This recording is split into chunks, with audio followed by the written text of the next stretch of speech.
Bu, yang membuat Ibu ingin terjun ke dunia politik? Sebetulnya kalau terjun ke politik sih nggak pernah terlintas ya. Tapi ketika saya melihat rutinitas ibu saya, kerjanya seperti apa, rasanya memang menjadi bagian dari masyarakat itu merupakan satu kepuasan batin tersendiri. Kader-kader partai perempuan Ibu ke masyarakat itu? Kalau kita sebagai politisi perempuan itu biasanya lebih kepada persuasif. Satu kata, Dr. Andes Haji Ismet Iskandar.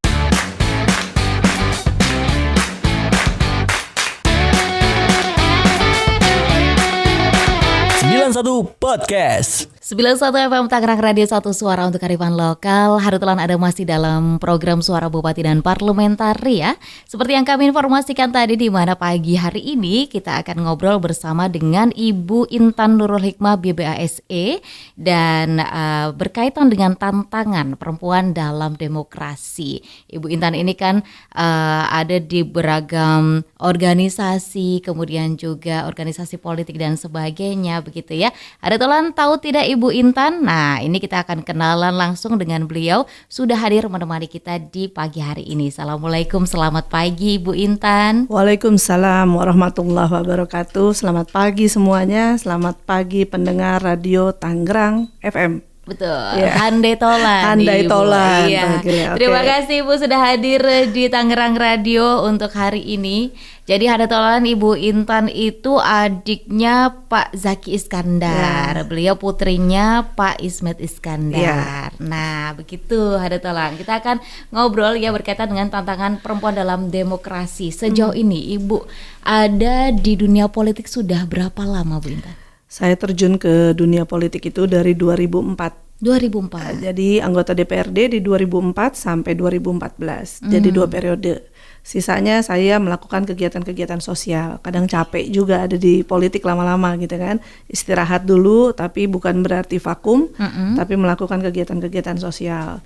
Saya pernah menjadi ketua Himpaudi dan juga masih menjadi pembina paguyuban Kangnong Kabupaten Tangerang. Baik. Sampai saat ini ya Bu? Sampai saat ini dari 2007. Luar biasa. Apa Bu yang membuat Ibu ingin terjun ke dunia politik dan juga berbagai organisasi, tentunya di balik mungkin karena Bapak, Kakak dan keluarga gitu juga ada di dunia politik seperti itu Bu? Sebetulnya kalau Bapak kan di birokrasi ya. Yang lebih dulu di politik atau menjadi politisi itu ibu saya. Sebetulnya kalau terjun ke politik sih nggak pernah terlintas ya, karena saya selesai kuliah itu masuk ke perusahaan swasta. Kebetulan saya bekerja di advertising agency pada saat itu dan cukup menikmati lah, karena memang jurusan saya di marketing waktu kuliah. Tapi ketika saya melihat rutinitas ibu saya, kerjanya seperti apa, rasanya memang menjadi bagian dari masyarakat itu merupakan satu kepuasan batin tersendiri. Akhirnya di 2004 itu saya resign. Ibu saya bilang, ayo masuk partai politik. Karena bagaimanapun bekerja sebagai politisi atau wakil masyarakat pada saat itu menurut saya kerjaan yang mulia. Karena kita nggak semata-mata cari kekuasaan atau menjadi politisi yang punya jabatan gitu ya, terus kalau kata bahasa sekarang mah petang-peteng ya. Tapi pada saat itu saya hanya berpikir bagaimana caranya kita bisa mewakili suara masyarakat di lapangan. Jadi 2004 itu umur saya masih 28 tahun. Jadi politisi muda pada saat itu. Jadi dulu sistemnya belum pemilihan langsung. Jadi tertutup. Partai yang menentukan. Pada saat itu saya ditaruh di nomor urut 1. Di dapil yang saya pilih ini dapil 1 meliputi 6 kecamatan. Blaraja, Tiga Raksa, Kresek. Dulu belum ada Sukamulya ya. Belum Kresek itu, terus Jambe, Cisoka, Jayanti. Jadi belum pemekaran kecamatan, saya ambil dapil sini dan perubahannya itu luar biasa. 2004 itu jalan menuju Tiga Raksa itu masih rusak parah. Jadi memang pada tahap pembangunan. Saya sempat berpikir bagaimana caranya masyarakat ini mau beraktivitas kalau akses jalannya aja seperti tidak ini. Mendukung ya. Jadi memang pada saat itu kalau kita mau pikir sambil tiduran aja bisa jadi anggota dewan, bisa sebetulnya. Tapi saya tidak pernah diajarkan sama orang tua saya untuk berleha-leha. Jadi kalau mau jadi politisi harus tahu kita lapangan sama masyarakat yang akan kita wakili ini seperti apa. Oke. Jadi saya turun betul itu 2004 turun ke lapangan. Padahal kalau dipikir nggak usah capek-capek juga bisa sih Mbak. Karena pada saat itu kan bukan masyarakat yang pilih, partai. Jadi semua masyarakat milih partai. Jadi suara partai nanti ke nomor urut. Oke. Cuma nggak bisa lah saya berdiam diri, jadi harus turun. Saya ngelihat bagaimana kondisi masyarakat. Dulu 2004 saya ke Kresek itu nggak berani pulang malam karena tingkat kriminalnya pada saat itu masih tinggi. Oke. Nah Jalan Tiga Raksa ini masih rusak parah, sama sekali belum dibeton dan dicor. Jadi masih gabungan dari tanah dan aspal yang sudah hancur. Saya sempat bertanya juga sama Bapak, ini pulang-pulang sakit pinggang loh. Oke. Karena jalannya luar rusak biasa. ya. Nah, Baik. makanya saya betul-betul mendalami peran saya di menjadi politisi dan di dunia politik itu karena ternyata menjadi politisi itu ada seninya gitu. Itulah yang mungkin membuat saya bagaimana caranya saya bisa menjadi kepanjangan tangan masyarakat untuk merealisasikan apa yang mereka inginkan. Oke, basic pendidikan Bu Intan ini kan di bisnis ya, terus sekarang terjun ke politik. Nah itu perlu sekolah politik lagi? Apakah hanya kita bisa mengamati dan terjun langsung sambil belajar gitu? Mungkin kan menjadi suatu tantangan sendiri bagi perempuan, apalagi yang memang tidak punya basic politik. Betul. Langsung ya Bu. Jadi mereka akhirnya maju mundur. Saya nggak tahu politik gimana harus terjun kan begitu Bu Intan, gimana? Saya itu belajarnya otodidak. Jadi memang saya nggak pernah sekolah sospol atau yang berbau politik. Tapi ternyata politik itu bisa dipelajari sambil kita berjalan. Yang penting kita punya kemauan mempelajari bagaimana. Jadi saya sering bertanya sama ibu saya, ini kalau bahas perda kita harus apa sih? Iya kan? Lalu Komisi 1 nih tugasnya kalau pemerintahan ngapain ya mah? Gitu kan.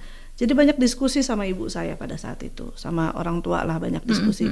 Akhirnya saya menemukan, memahami alurnya seperti apa, menganggarkan APBD itu alurnya seperti apa, itu belajar dengan sendirinya. Alhamdulillah, mungkin kalau saya bisa menilai diri saya fast learner. Jadi saya bisa belajar cepat mengikuti, walaupun pada saat itu sempat juga dipandang sebelah mata. Karena waktu itu umurnya masih muda ya, under 40 ya. Kalau sekarang kan ngetrennya under 40. Pada saat itu saya dicemooh lah sama salah satu temen di fraksi lain. Mereka bilang, ini sih anak bupati cuma pajangan aja, ya kan, pasti datang di parlemen cuma pajangan. Tapi dengan cemoohan itulah saya terpecut untuk menjadi politisi yang betul-betul bisa menelurkan banyak hal atau bisa memberikan pemikiran-pemikiran untuk kemajuan Kabupaten Tangerang pada saat itu. Oke, itu betul-betul menjadi tantangan sekali ya Bu, karena memang sudah punya nama bapaknya nih, begitu ya. Di ada sisi seperti lain, itu ya Bu? Pasti. Di sisi lain saya kalau dibilang beban ya enggak juga, tapi nempel nama besar orang tua itu ya menjadi garis tersendiri ya. Maksudnya saya garis bawahi tersendiri bahwa apapun gerakan yang saya lakukan itu pasti ada nama orang tua di belakang. Nah saya mau orang nanti pada saat ke depan itu tidak memandang seperti itu. Jadi tapi mereka mengakui bahwa saya itu mampu dan bisa gitu. Oke, baik. Jadi nih untuk para perempuan terkhusus Kabupaten Tangerang, jangan takut untuk belajar politik ya. Kalau misalnya pengen memajukan wilayahnya dengan motivasi-motivasi, tentunya terjun aja dulu sambil belajar gitu Bu Intan ya. Oke. Apalagi sekarang zaman Pak Ismet pada saat itu, itulah berawal bukan kesetaraan gender ya, tapi mencoba bahwa kayak camat perempuan itu baru mulai dimunculkan tuh di bapak saya pada saat itu, ditaruh beberapa camat perempuan dan ternyata terbukti kok mereka mampu ya. Gitu. Karena setiap orang pasti punya skill tersendiri, punya kelebihan tersendiri yang memang harus dieksplor. Jadi jangan takut untuk mengeksplor diri kita sendiri sebetulnya. Oke, baik. Nah, bagaimana untuk para perempuan di Kabupaten Tangerang masa ini? Apakah mereka juga cukup banyak antusiasnya untuk terjun ke dunia politik? Kita akan ngobrol lagi dengan Ibu Intan, dan bagaimana seputar profil Bu Intan ini kita juga akan hadirkan nanti untuk Anda. Hartelan, jadi pastikan tetap bersama kami. Dan untuk Anda yang punya pertanyaan, silahkan bisa bergabung di 0811 645 8991. Ada telan masih bersama saya Oki dalam Suara Bupati dan Parlementaria, dan juga kita bersama dengan Ibu Intan Nurul Hikmah BBASE, yang mana beliau ini adalah juga politisi dari Partai Golkar ya Ibu. Kemudian juga Direktur PT Kaindra Dwi Pesona, pemimpin perusahaan. Kemudian ada jabatan juga di partai gitu. Kemudian juga tentunya banyak bertemu dengan anggota seperti itu. Apakah cara memimpin perusahaan dengan di partai itu ada kesamaan atau justru malah berbanding terbalik seperti itu, Bu Intan? Beda sih ya. Kalau pemimpin di perusahaan tuh jelas kan instruksinya. Oke. Kalau misalnya saya minta staff ngurusin grup atau tiketing atau apa, jelas job description-nya. Kalau di partai kan enggak. Kalau di partai itu pernah saya jadi bendahara di DPD Golkar, ya memang ngurusin urusan uang, keuangan. Okay. Tapi kan selain itu instruksinya kan kalau dari pimpinan ya macam-macam kalau di partai gitu, enggak langsung direct harus ngelakuin ini. Saya sebagai bendahara bisa juga nanti sebagai juru bicara, sebagai macam-macam lah gitu. Ya. Nah, bagaimana Bu triknya ataupun juga caranya? Kalau di partai kan mungkin dengan banyak kepala, banyak pendapat seperti itu ya, banyak pekerjaan yang macam-macamnya itu, tahu-tahu job desk-nya disuruh apa gitu kan ya. Ini mengatasinya seperti itu Bu Intan, karena pengaruh perempuan itu kan terkadang apalagi kalau misalnya anggotanya itu laki-laki banyak itu kan beda perlakuan seperti itu ya Bu. Iya. Emang kita perempuan tuh udah dilahirkan multitasking ya. Ya kan, bukan cuma di kantor tapi di rumah juga kita pikiran semuanya tuh multitasking. Emang beda sih gitu, apalagi kalau di dunia politik itu kan banyak ketemunya partnernya semua tuh laki-laki. Cara handlingnya juga beda gitu. Kalau di kantor udah pasti nurut lah karena pimpinannya saya gitu istilahnya. Tapi kalau di partai ini kan ada yang kesana, ada yang kesini, ada yang kesana kesini. Iya harus tahan-tahan sabar sih, tahan-tahan sabar gitu. Cuma yang namanya ibu-ibu pasti kan ada ngomelnya, ada kurangnya lah segala macam. Cuma biasanya seorang perempuan itu di dunia politik mewarnai dalam arti dalam mengambil keputusan. Kita biasanya mikirnya tuh lebih panjang gitu, lebih hati-hati biasanya kalau seorang perempuan itu kan. Kita nggak mau terjebak dalam hal-hal yang di luar aturan. Nah, makanya itu biasanya kalau perempuan itu lebih banyak pertimbangannya kalau memutuskan sesuatu. Iya, jadi malah harus ada keterlibatan perempuan ya, karena kalau perempuan itu pertimbangannya mateng dari sudut A misalnya, sudut B, efeknya seperti apa. Kira-kira gitu kalau keputusannya diambil seperti ini bagaimana baiknya? Ya biasanya kalau di rapat fraksi itu ya bersiterunya itu. Kadang-kadang saya nggak setuju, yang lain ngikut arus gitu kan. Kita harus narik diri tapi nggak bisa juga. Tapi ya harus ngasih pandangan-pandangan lah. Kalau misalnya nanti kita ngambil keputusan A, efeknya akan seperti apa, ya kan? Bukan cuma ke masyarakat, tapi juga ke internal partainya seperti apa. Lebih banyak berpikir ke sana sih. Kalau perempuan itu biasanya ngimbangin. Cuma ya sayang tiap 5 tahun sekali keterlibatan perempuan di politik walaupun memenuhi kuota 30%, yang kepilih itu pasti sedikit sekali. Oke. Permasalahannya di mana Ibu? Kalau perempuan itu biasanya ya pertama mungkin dianggapnya banyak perempuan itu nggak mampu lah gitu ya kan, selalu dianggap sebelah mata di dunia politik. Tapi sebetulnya justru perempuan-perempuan yang terpilih di dunia politiknya harus betul-betul memperlihatkan kinerja mereka. Kenapa jarang terpilih? Ya mungkin pertama faktor keberuntungan ya.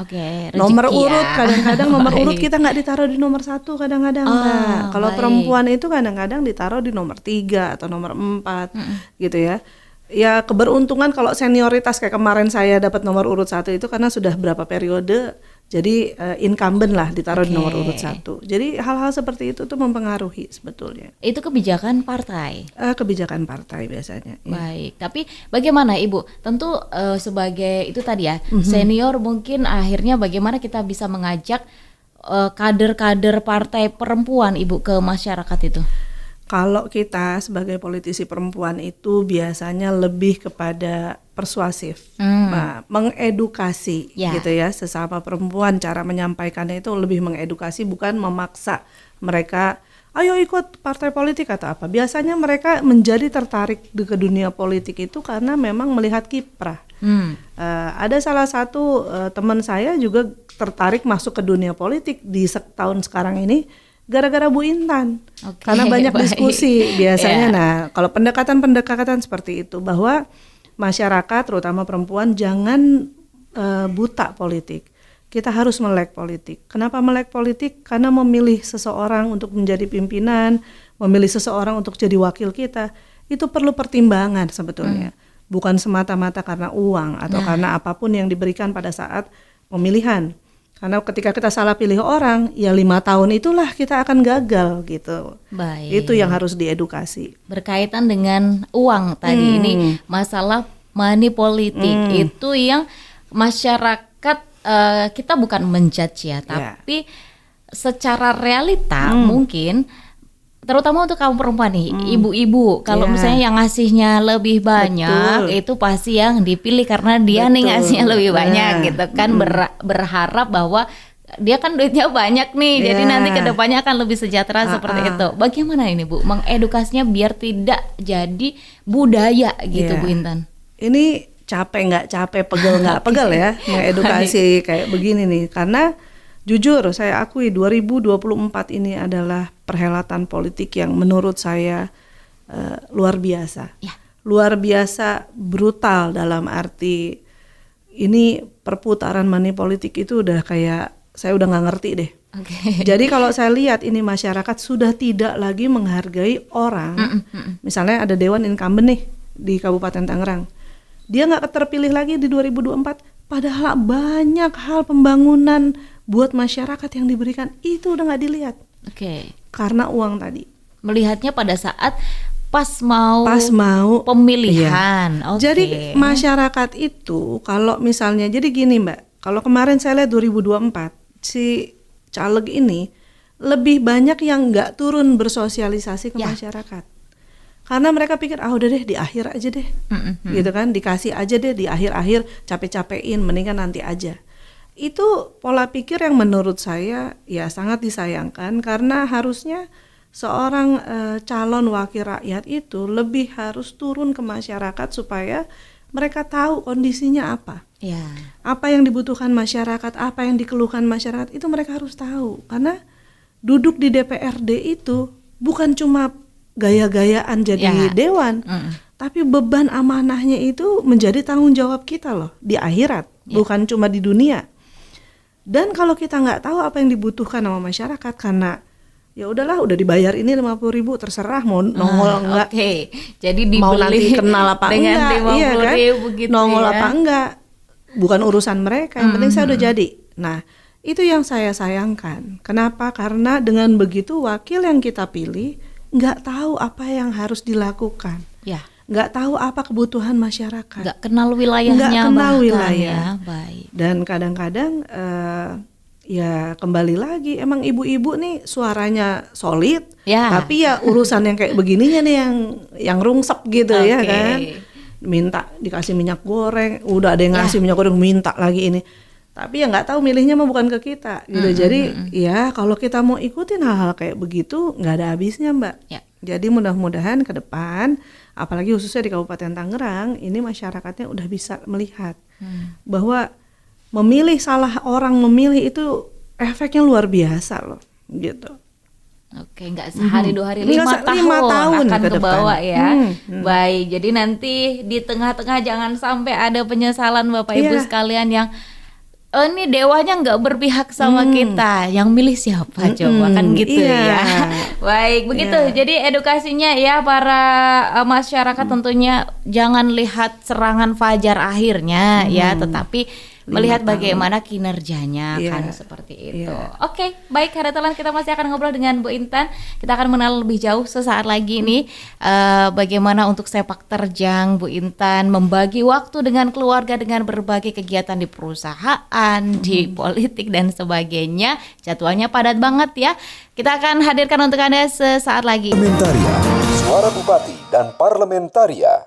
Baik, Haritelan, kita lanjutkan untuk podcast 91 FM dan juga dalam program Suara Bupati dan Parlementaria bersama dengan Ibu Intan. Nah, Ibu, di perusahaan, di politik, kemudian juga organisasi banyak banget, ada PMI, kemudian juga olahraga apa Bu hobinya Bu? Olahraga jalan kaki aja. Jalan kaki Iya. aja. Berarti ini jogging aja gitu. Jogging, iya. Oke, Setiap baik. hari itu kalau bisa 30 menit lah sebelum berkegiatan tuh jogging dulu sebentar. Oke, setiap pagi. Setiap pagi, Luar kalau lagi biasa. males atau hujan ya nggak jogging. Oke, baik. Hobi nonton. Nonton, Ada traveling. Traveling. Oke, Indonesia Bu, yang masih diimpikan pengen ke sana di mana? Di Indonesia, Indonesia. Raja Ampat, Raja Ampat, Iya. Papua. Papua. Oke, Iya, mudah-mudahan cuma ya Bu. jauh banget dan mahal. Jadi kadang-kadang kalau lihat harganya ya mending ke Maju Australia mundur gitu. Oh sekalian iya, ya. mending ke luar negeri Iya. sekalian. Oke, baik. Putra berapa Bu? 2. Dua, cewek cowok? Cewek-cewek. Cewek-cewek justru Yang ya. satu udah selesai kuliah di Belanda. Mm-mm. Yang satu lagi di UGM, Fakultas Hukum. Jogja. Jogja. Oke, Iya. baik. Wah, ini beda Alhamdulillah. jalur nih, hukum. Iya. Anak saya tertarik jadi lawyer untuk corporate. Jadi kalau dilihat-lihat sih saya nggak pernah nyuruh anak-anak buat jadi ini jadi itu. Saya bebasin aja mau jadi apa.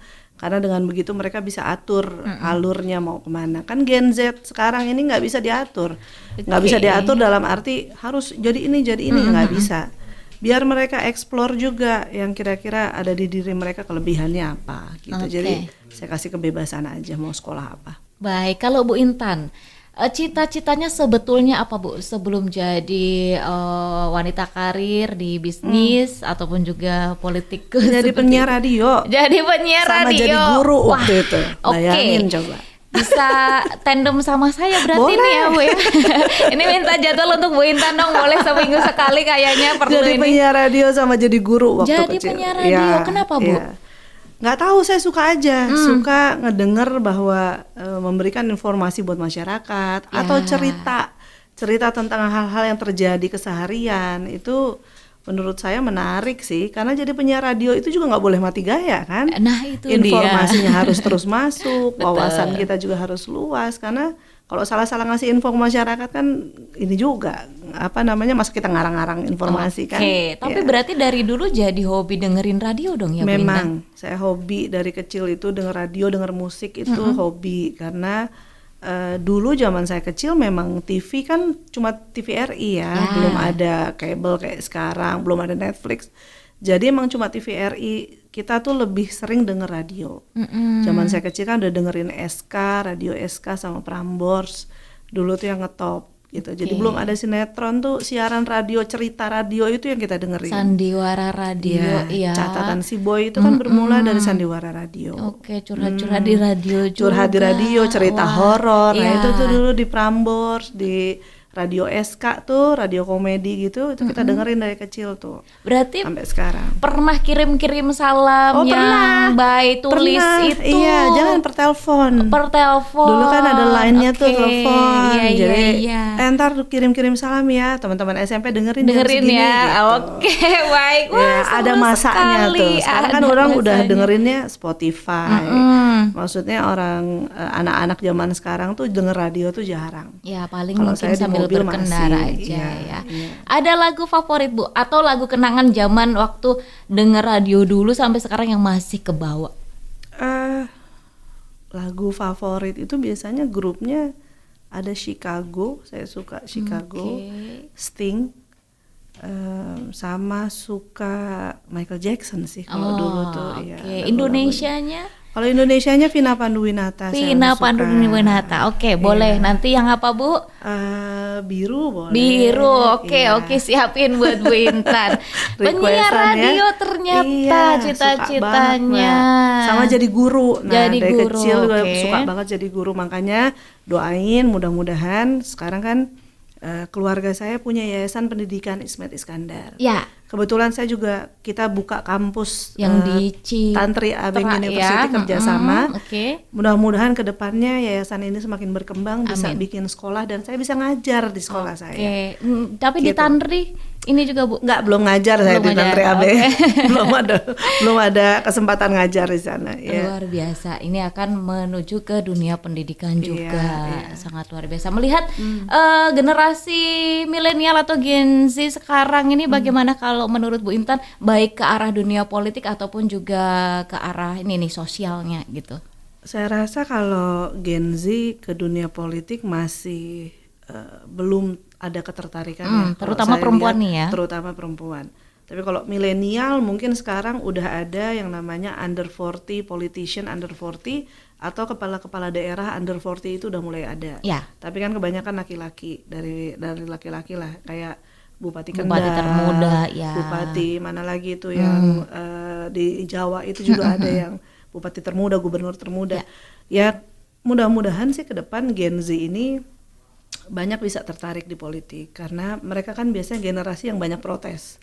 Ya kan, tentang pemerintahan. Karena saya ngalamin anak saya yang kuliah di Fakultas Hukum itu udah bisa melihat politik ini secara sudut pandangnya dia gitu ya. Jadi mau milihnya gimana segala macam ya saya serahin aja ke dia dengan sudut pandangnya. Cuma mungkin kita ajar edukasi sedikit, meluruskan bahwa apa sih mah enaknya jadi politisi gitu kan, kayak ribet banget atau apa. Pertama saya bilang, jadi politisi itu ada artistiknya, ada artnya, ada seninya.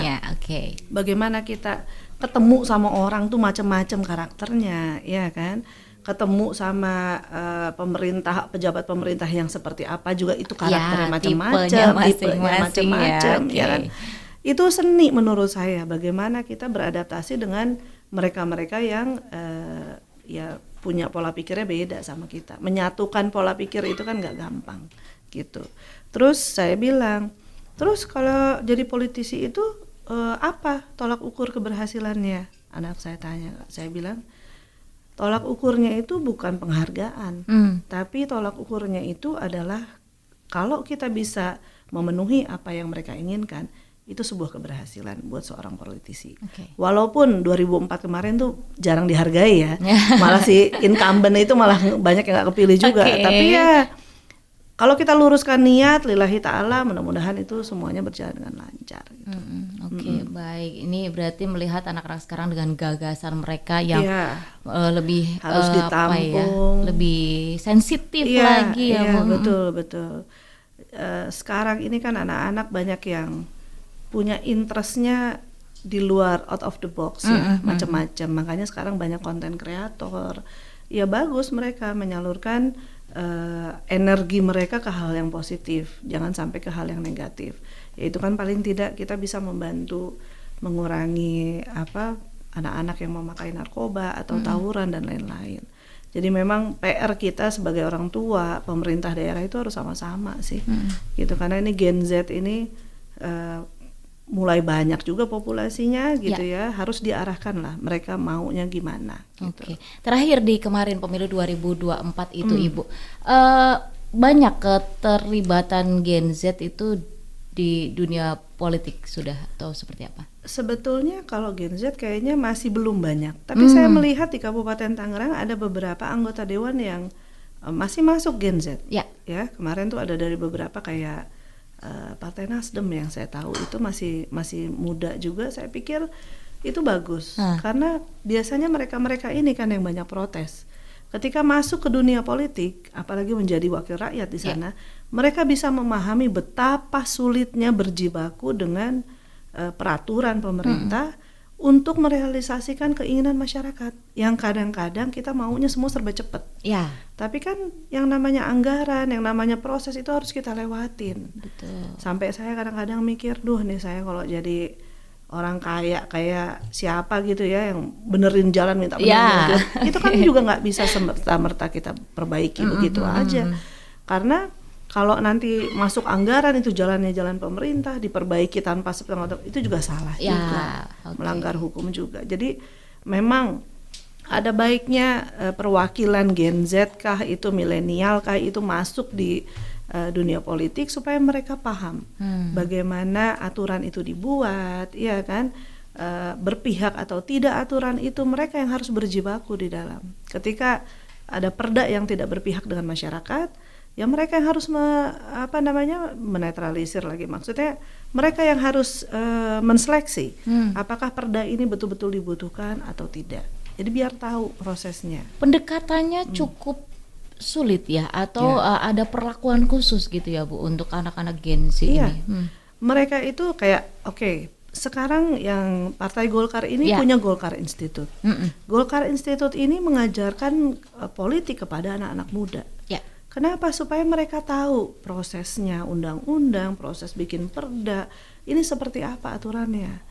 Kadang-kadang mereka kan asik-asik protes aja, demo aja, tapi nggak tahu bagaimana di dalam itu para wakil rakyat ini berjibaku untuk memenuhi apa yang masyarakat inginkan juga.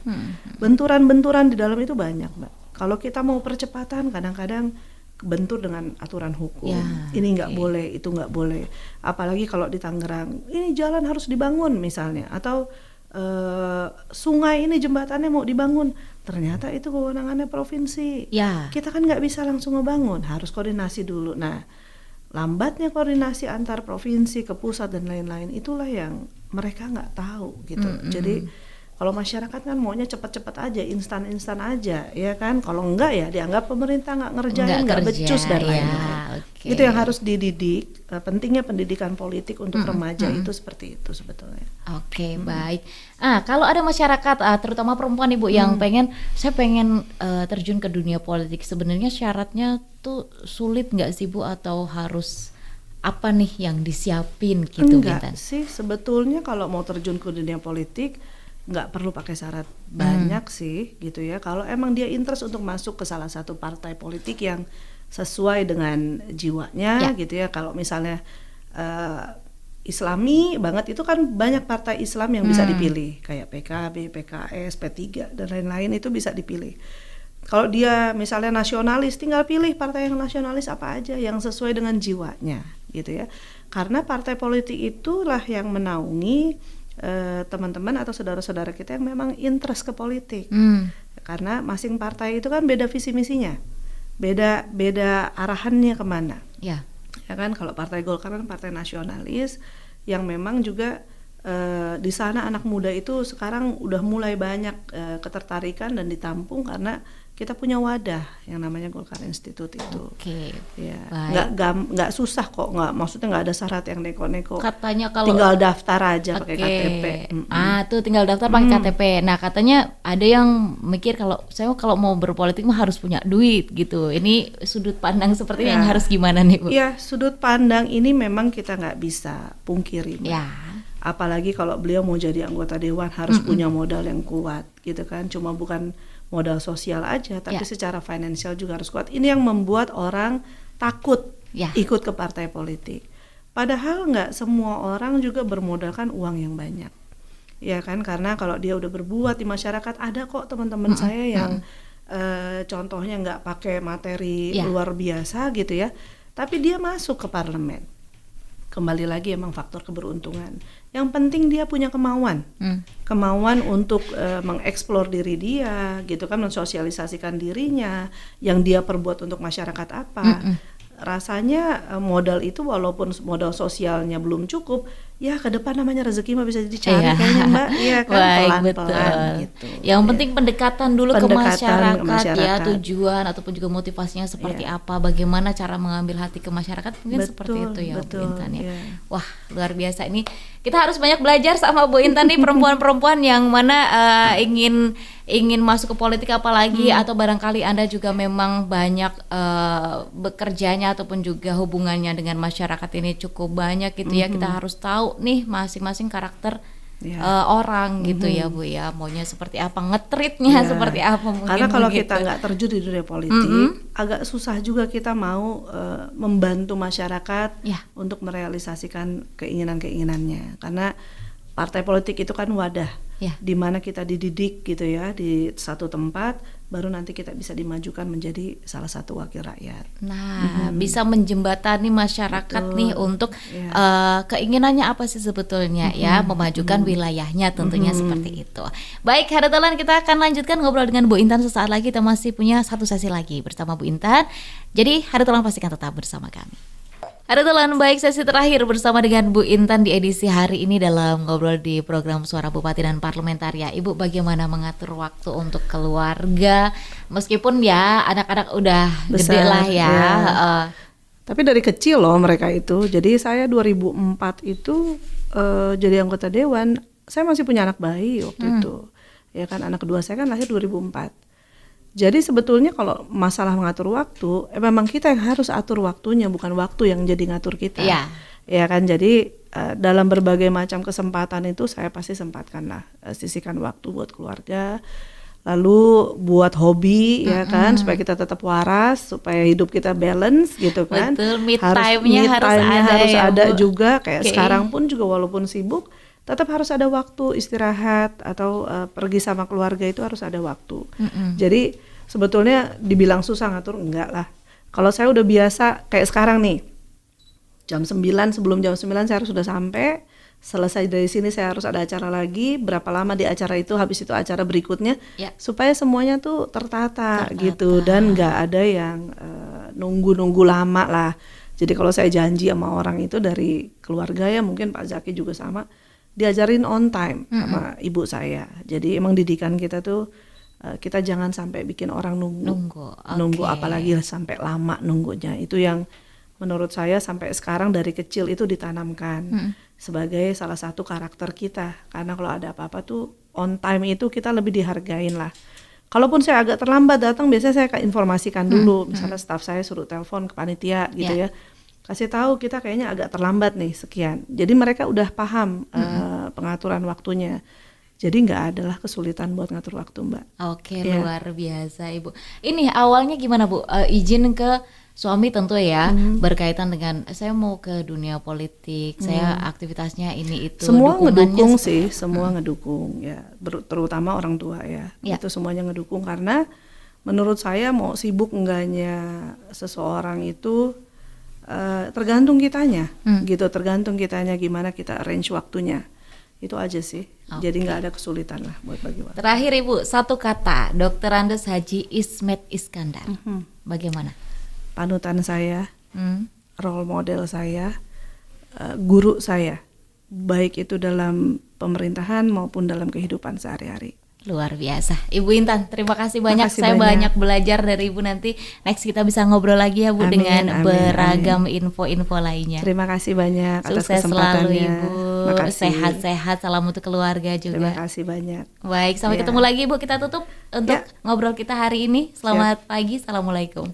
Waalaikumsalam warahmatullahi wabarakatuh. Baik, Haritolan, demikian sangat menginspirasi sekali Ibu Intan Nurul Hikmah ya, yang mana ini bagaimana tantangan perempuan ke dunia politik ya, ke demokrasi itu seperti apa. Kita sudah banyak belajar. Meskipun 1 jam, next kita akan hadirkan Ibu lagi untuk ngobrol dengan beragam tema yang lain. Dan mudah-mudahan informasinya bermanfaat untuk Anda, Haritolan. Kita tutup Suara Bupati dan Parlementaria dan juga 91 podcast edisi hari ini ya. Kita ketemu lagi di next kesempatan. Saya Yogi pamit undur diri, selamat pagi. Wassalamualaikum warahmatullahi wabarakatuh.